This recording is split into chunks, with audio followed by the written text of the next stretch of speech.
Hello everyone.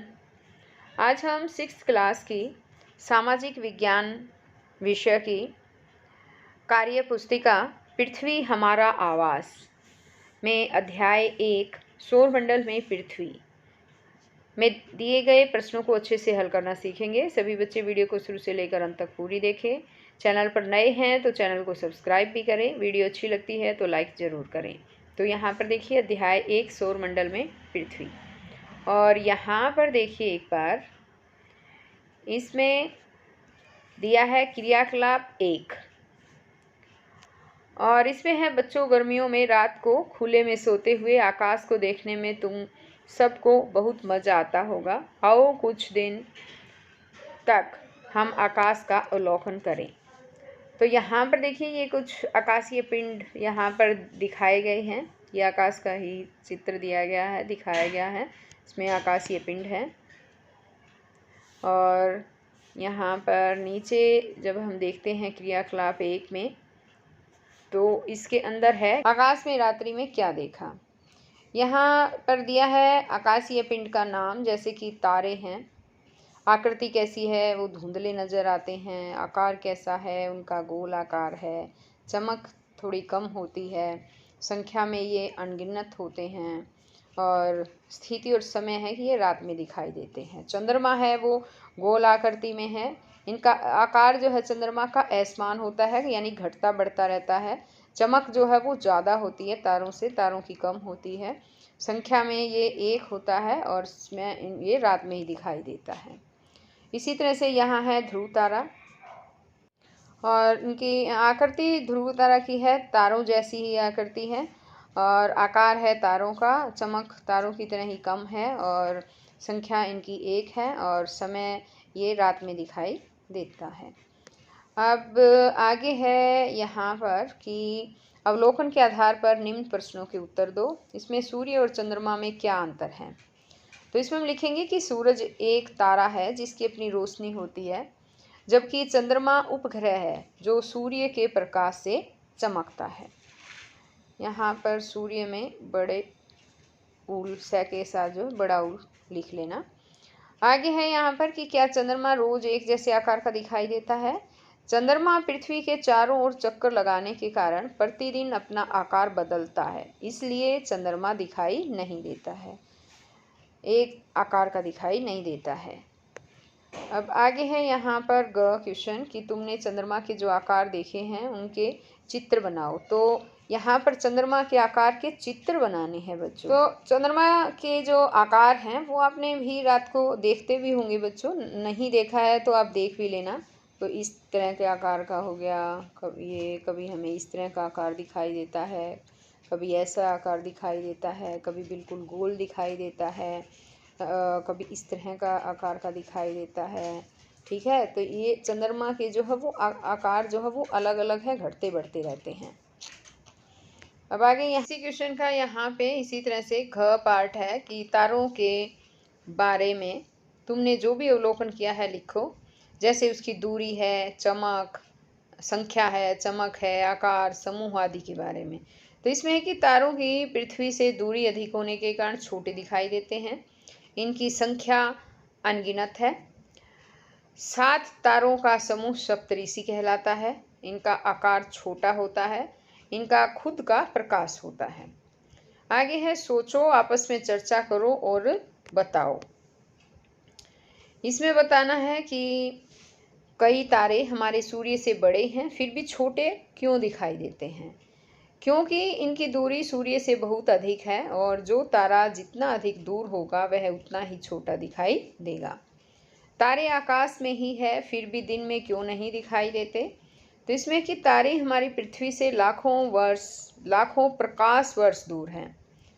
जब सूर्य का प्रकाश पृथ्वी पर पड़ता है तो यह तारे के प्रकाश से ज़्यादा होता है, जिससे तारे से आने वाला प्रकाश हमारे तक नहीं पहुंच पाता है, इसलिए दिन में तारे दिखाई नहीं देते हैं। नेक्स्ट क्वेश्चन इसमें यहाँ पर आ जाता है कि चंद्रमा तारों से छोटा है फिर भी हमें बड़ा क्यों दिखाई देता है। तारे चंद्रमा की तुलना में हमसे दूर हैं, इस प्रकार चंद्रमा दर्शन कोण तारों द्वारा निर्मित दर्शन कोण से बड़ा होता है, इसलिए चंद्रमा तारों से बड़ा दिखाई देता है। आगे है यहाँ पर नेक्स्ट घ पार्ट आ गया इसमें कि अगर किसी आकाशीय पिंड में प्रकाश न हो तो क्या वह हमें नजर आएगा? नजर नहीं आएगा, क्योंकि हम प्रकाश के बिना किसी भी वस्तु को देख नहीं सकते हैं। क्या तुम जानते हो कि सूर्य भी एक तारा है? तारा एक धधकता हुआ आग का गोला होता है जो प्रकाश देता है। हमारा सूर्य हमें ऊष्मा यानी गर्मी और प्रकाश देता है। यह अन्य तारों से बड़ा और अधिक चमकीला दिखता है क्योंकि यह अन्य तारों की अपेक्षा हमारी पृथ्वी से काफ़ी नज़दीक है। कुछ आकाशीय पिंडों में स्वयं का प्रकाश एवं ऊष्मा होती है, जैसे सूर्य एवं तारे। कुछ आकाशीय पिंडों में स्वयं का प्रकाश नहीं है, जैसे चंद्रमा, पृथ्वी आदि। अब इसमें यहाँ है कि बताओ, चंद्रमा में स्वयं का प्रकाश नहीं है, फिर भी वह हमें चमकता हुआ क्यों दिखाई देता है, ऐसे ये चर्चा करके लिखो। तो इसमें हम लिखेंगे कि सूर्य की किरणें चंद्रमा की सतह पर पड़कर परावर्तित होती है और इस कारण चंद्रमा चमकता हुआ दिखाई देता है। इसी तरह से यहाँ नेक्स्ट है कि चंद्रमा की तरह और कौन से आकाशीय पिंड हैं जिनका स्वयं का प्रकाश नहीं है, वे फिर सूर्य के प्रकाश से प्रकाशित होते हैं, उनके नाम लिखो। तो इसमें है पृथ्वी, बृहस्पति, मंगल, बुध, शनि, शुक्र, यूरेनस, नेपच्यून आदि। अब यहाँ पर आ जाता है इसमें क्रियाकलाप 2 और इसमें है यदि तुम रात को आकाश में देखोगे तो तुम्हें कुछ तारे अधिक चमकीले नजर आएंगे। यदि इन तारों के समूह को आपस में जोड़ते हुए कोई कर्म दोगे तो तुम एक तारामंडल की आकृति प्राप्त करोगे। तो इस तरह से ये यहाँ पर कहा है इसने कि एक तारामंडल हमें नजर आएगा अगर हम इनको जोड़ देते हैं ऐसे, इस तरह से, और हम इन्हें ऐसे जोड़ते हैं तो ये एक तारामंडल जो है वो नज़र आएगा। अब आगे यहाँ पर देखिए है सप्तऋषि मंडल था वो। सप्तऋषि 7 तारों का समूह है जो एक बड़े तारामंडल यानी नक्षत्र मंडल अर्सा मेजर का भाग है। अंतर्राष्ट्रीय अंतरिक्ष संगठन ने आकाश को 88 तारामंडलों में बांटा है जिनकी एक निश्चित सीमा है, जिससे कि आकाश की प्रत्येक दिशा या स्थान किसी न किसी तारामंडल के अंदर आ जाए। अब आगे यहाँ पर है कि तुम स्वयं अपने अनुसार तारामंडल बना सकते हो। नीचे दिए गए तारों में से कुछ तारों के बीच लाइन खींचकर कोई आकृति बनाओ। तुमने क्या बनाया, इसको कोई नाम दो।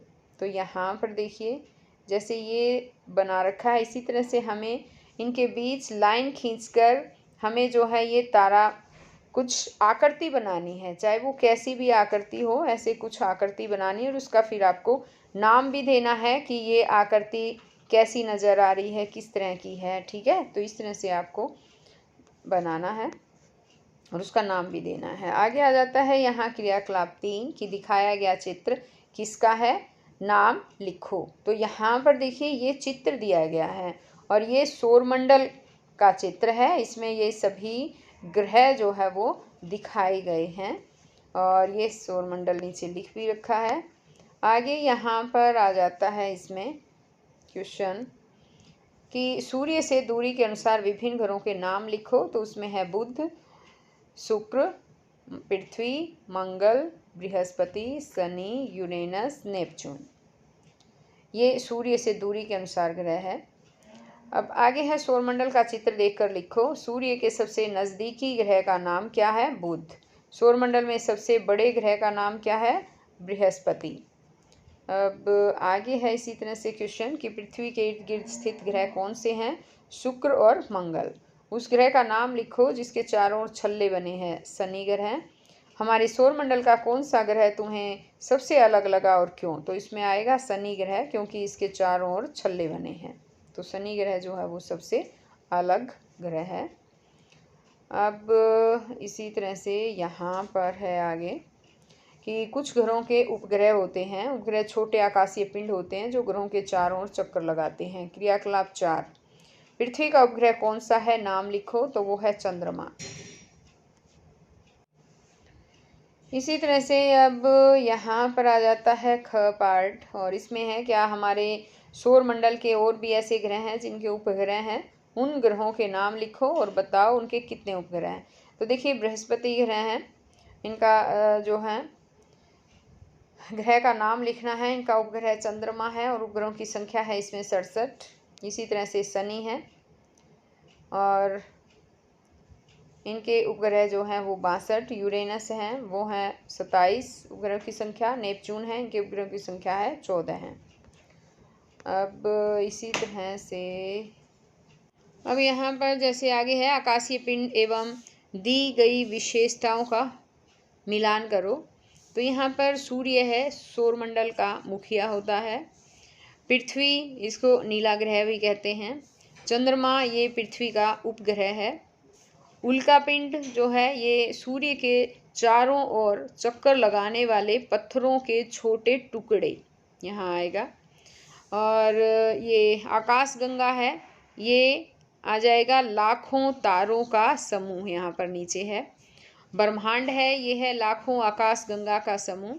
और जो कक्षा होता है ये है यहाँ पर कक्षा में परिभ्रमण मार्ग। और यहाँ पर देखिए नीचे प्लूटो दिया गया है और इसको जो है वो बोना ग्रह भी कहते हैं। तो बोना ग्रह से इसे मिलान कर देंगे। ये देखिए अच्छी तरह से हमने सभी ग्रहों के उनके मिलान जो है आकाशीय पिंड और उनके विशेषताओं के साथ जो है वो इनका मिलान कर दिया है। आगे ये पार्ट यहीं पर ख़त्म हो जाता है बच्चों। नेक्स्ट पार्ट में मैं फिर आपके लिए नई वीडियो जो है वो बना कर लेकर आऊँगी। अगर आप चैनल पर नए हैं तो चैनल को सब्सक्राइब ज़रूर करें। वीडियो अच्छी लगती है तो लाइक भी करें, दोस्तों के साथ शेयर भी करें। तो हम फिर मिलेंगे नई वीडियो में, तब तक के लिए बाय।